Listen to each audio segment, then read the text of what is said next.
Hi, I'm Nick, and today we're going to be showing you how to resolve Android WCAG name and label violations.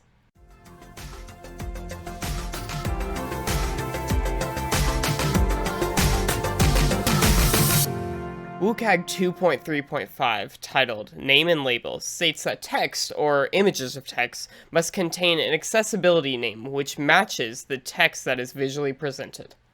The intent of this success criterion is to be sure that words which label a component visually are the same words that label a component programmatically. Mismatches between visual labels and programmatic names for controls are even more of an issue for text-to-speech or speech input users who have cognitive challenges.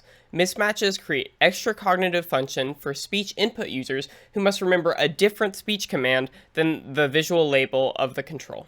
For more details on WCAG name and label violations, check out this link here. Link also in the description down below. Let's go ahead and fix a WCAG name and label violation. But first, it would be perfect if you could like and subscribe.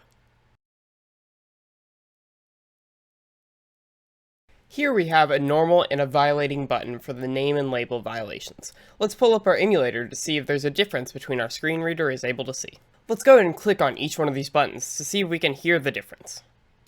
Normal button. Double tap to activate. This is different description, button.